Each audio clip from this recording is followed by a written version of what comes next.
안녕하세요. 우기당입니다.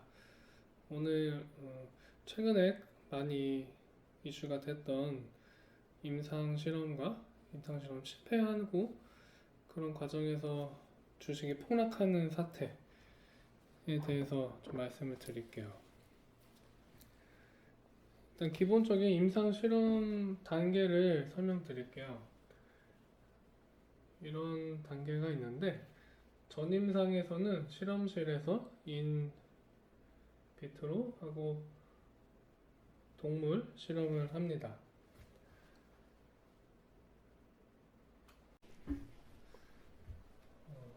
여기서 이제 동물 실험, 세포 실험까지 통과하면 일상 실험을 들어가요. 일상 실험에서는 주로 안전성을 봅니다.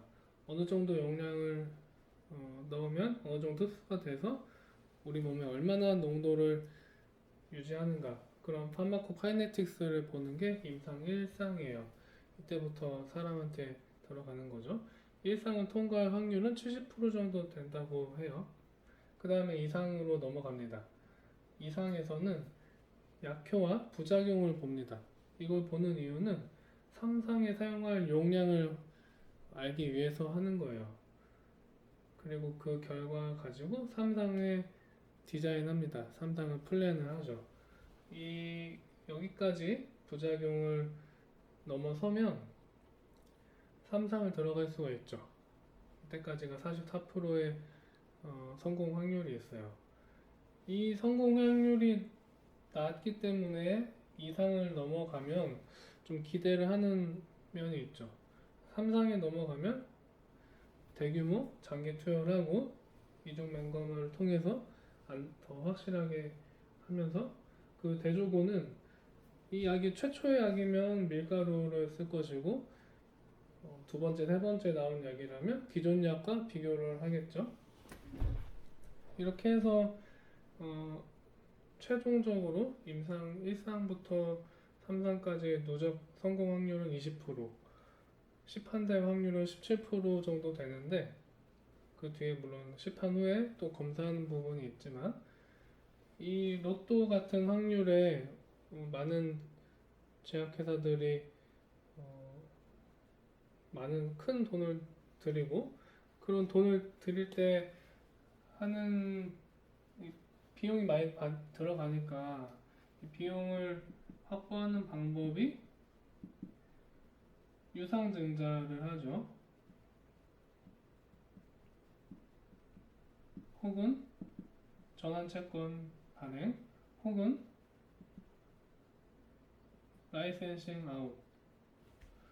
이거는 이제 다른 회사에다 파는 것이고, 이거는 주식으로 전환될 수 있는 채권이죠.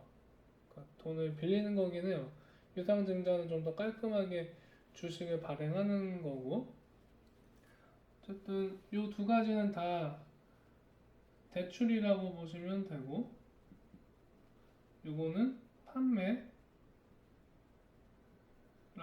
보시면 되죠. 에로가 제일 좋겠죠. 당연히 안전하고, 이 유상증자나 CB는 나중에 잘못됐을 경우에 많은 사람들한테 피해가 가죠. 이거는 주주.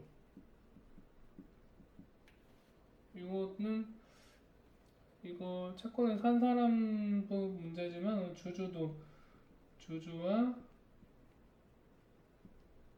채권자.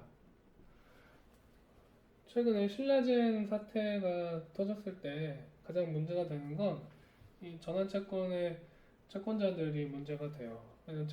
전환채권, 그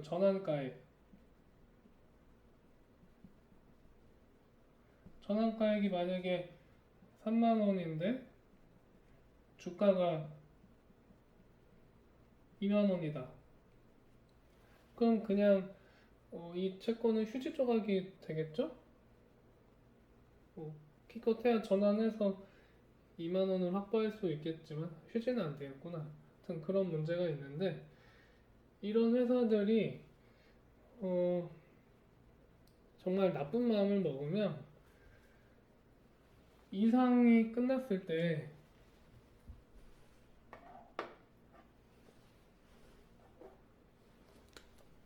이상이 가장 어려운 단계니까 2상을 통과했는데 3상을 아직 하지 못한 약을 사오는 거예요. 여기서 실패한 약들.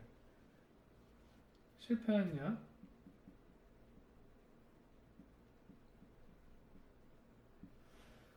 싼 값에 사와가지고 이제 가장 확률이 높은 3상을 하겠다 해서 투자자들을 끌어모을 수가 있어요. 근데 우리는 알죠. 이게 3상을 해도 실패할 거라는 건 이 디자인을 이상에서 해봤기 때문에 대충 알아요. 근데 그거를 조금 바꿔서 만약에 이 실패한 약이 A라는 약이라면 이거를 싼 값에 사와가지고 A 프라임이라는 약으로 살짝 개조를 하고 디자인을 살짝 바꿔요.